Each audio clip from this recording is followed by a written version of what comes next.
Hello' friends, আপোনালোকে জানেনে পৃথিৱীত মাত্ৰ 5% মানুহে ছাকচেছফুল হ'ব পাৰে আৰু বাকী 95% মানুহেই এটা এভাৰেজ লাইফ জীয়াই থাকে।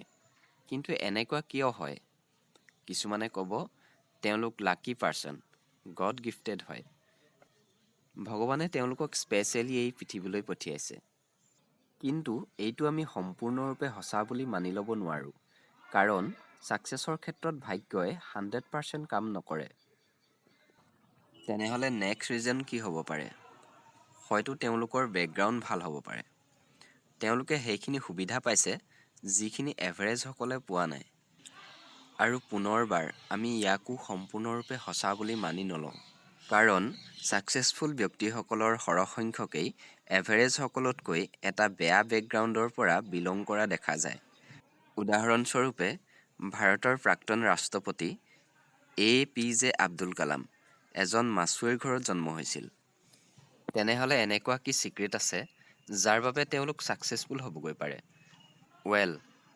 তাৰ বাবে আজি আমি ডিছকাছ কৰিম মিষ্টাৰ জেফ কিলাৰে লিখা এখন কিতাপ এটিটিউড ইজ এভৰিথিং। বন্ধু বান্ধৱীসকল, এতিয়ালৈকে যদি ভিডিঅ'টো লাইক কৰা নাই তেন্তে প্লিজ লাইক কৰি দিব, আৰু আগলৈ এনেকুৱা ধৰণৰ নলেজেবল ভিডিঅ' যদি চাব বিচাৰে তেনেহ'লে চেনেলটো ছাবস্ক্ৰাইব কৰি ল'ব আৰু ওচৰতে থকা বেল আইকনটো প্ৰেছ কৰি দিবলৈ নাপাহৰিব। লেখক জেফ কিলাৰৰ মতে ছাকচেছফুল ব্যক্তিসকলে এটা চিম্পুল ছিক্ৰেট ৰুল ফ'ল' কৰে, আৰু সেইটো হ'ল এটা পজিটিভ এটিটিউড। তেওঁলোকৰ জীৱনৰ যিকোনো এটা বিষয়বস্তুৰ ওপৰত তেওঁলোকৰ দৃষ্টিভংগী সদায় বেলেগ ধৰণৰ হয়। আৰু তাৰ বাবে আমি এটা চিম্পুল উদাহৰণ লওঁ। এই গিলাচটোলৈ চাওক। কি দেখিছে? আধা ভৰ্তি নে আধা খালী? আৰু ইয়াৰ পৰাই আৰম্ভ হয় পজিটিভ আৰু নিগেটিভ এটিটিউডৰ। পজিটিভসকলে ক'ব আধা ভৰ্তি আছে আৰু নিগেটিভসকলে ক'ব আধা খালী আছে। কমেণ্ট কৰি জনাওক আপুনি কি দেখিছে। আৰু এনেকুৱা ধৰণৰ বহুতো উদাহৰণ ডিফাৰেণ্ট ফিল্ডত দেখিবলৈ পাব। আৰু এতিয়া আপোনালোকে ভালদৰে বুজি পাবলৈ কেইটামান উদাহৰণ লওঁ।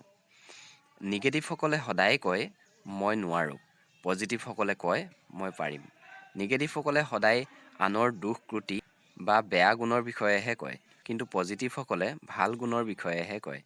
নিগেটিভসকলে সদায় এইটো কাউণ্ট কৰে যে জীৱনত তেওঁলোকে কি পোৱা নাই, কিন্তু পজিটিভসকলে এইটো কাউণ্ট কৰে তেওঁলোকে জীৱনত কিখিনি পাইছে।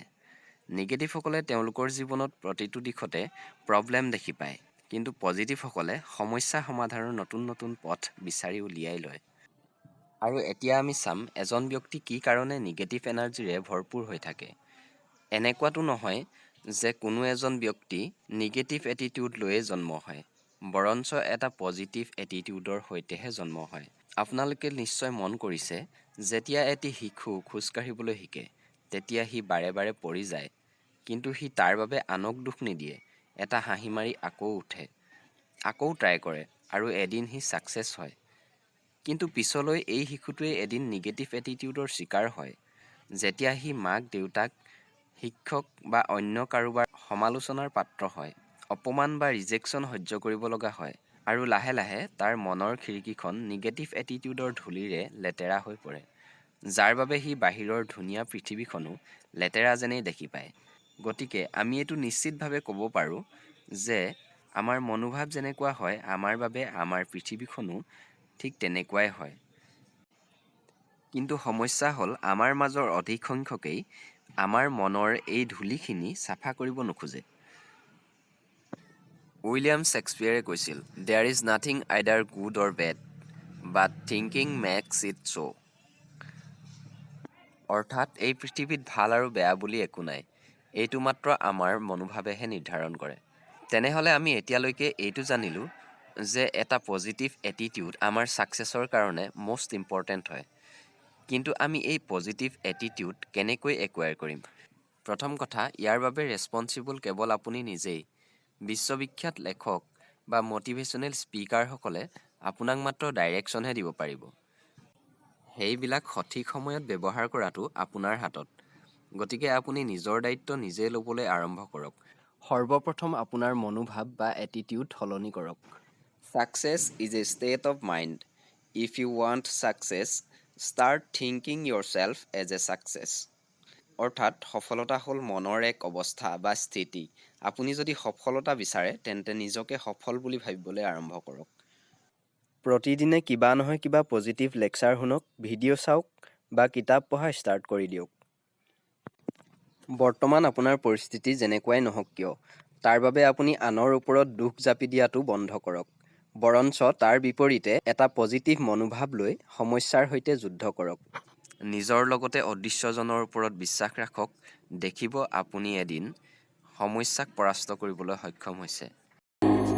ये मत कहो खुदा से मेरी मुश्किलें बड़ी हैं, ये मुश्किलों से कह दो मेरा खुदा बड़ा है, मेरा खुदा बड़ा है, मेरा खुदा बड़ा है। মনত ৰাখিব, আপোনাৰ জীৱনৰ প্ৰতিটো সমস্যাই আপোনাৰ সুপ্ত শক্তি অৰ্থাৎ ইনাৰ পাৱাৰ জাগ্ৰত কৰিব। নেক্সট হ'ল এটা পজিটিভ ফ্ৰেণ্ড চাৰ্কুল গঢ়ি তুলিবলৈ চেষ্টা কৰক। আপুনি দৈনন্দিন যেনেকুৱা পৰিৱেশত থাকিব বা যেনেকুৱা ব্যক্তিৰ লগত কাম কৰিব বা উঠা বহা কৰিব, আপুনিও লাহে লাহে সেইফালেই গতি কৰিব। গতিকে বন্ধু বান্ধৱী নিৰ্বাচন কৰোঁতে খুব সাৱধানে কৰক। আৰু যদি আগৰ পৰাই এটা নিগেটিভ ফ্ৰেণ্ড চাৰ্কুলৰ ভিতৰত আছে তেন্তে খুব সোনকালে তাৰ পৰা ওলাই আহিবলৈ চেষ্টা কৰক। নেক্সট হ'ল নিজৰ কমফৰ্ট জ'নৰ পৰা ওলাই আহক। ভাৰতৰ এজন বিখ্যাত লেখক মিষ্টাৰ চেতন ভগতে কৈছিল, so specially for younger people, तुम चाहते हो ना लोग आपको सक्सेसफुल माने, कुछ ऐसा करो जिससे आपकी औकात पार हो जाए। थोड़ी सी औकात पार करोगे ना तो दुनिया आपको बहुत सक्सेसफुल मानेगी, आपके लोग, राइट? গতিকে আপুনিও কিবা এটা এক্সট্ৰা কৰিবলৈ ট্ৰাই কৰক। প্ৰথমতে নিশ্চয় ফেইল হ'ব, তাৰ বাবে ভয় কৰিব লগা একো নাই। নেক্সট হ'ল খুব কম দিনৰ ভিতৰত ইয়াৰ ৰিজাল্ট আশা নকৰিব। সময় দিয়ক, ধৈৰ্য ধৰক আৰু কৰিব লগা কামবিলাক কণ্টিনিউ কৰি যাওক যেতিয়ালৈকে সেইবিলাক আপোনাৰ অভ্যাসত পৰিণত নহয়। বন্ধু বান্ধৱীসকল, মিষ্টাৰ জেফ কিলাৰে লিখা এই কিতাপখনৰ পৰা আমি এইটো শিকিলোঁ যে এটা পজিটিভ এটিটিউডে আমাৰ জীৱনলৈ কেনেকৈ পৰিৱৰ্তন আনিব পাৰে, কিন্তু এটা ছাকচেছফুল মনোভাৱেই সকলো নহয়। ইয়াৰ লগে লগে ওপৰত উল্লেখ কৰা কামসমূহো সমানে প্ৰয়োজনীয়। গতিকে দেৰি নকৰি এটা সুন্দৰ জীৱনৰ আৰম্ভণি কৰক। আপোনাৰ জীৱন সফলতাৰে ভৰি পৰক, তাৰে কামনা কৰি আজিৰ এই ভিডিঅ'টো ইমানতেই সামৰিছোঁ। আপোনাৰ মূল্যৱান সময় খৰচ কৰি এই ভিডিঅ'টো চোৱাৰ বাবে অশেষ ধন্যবাদ।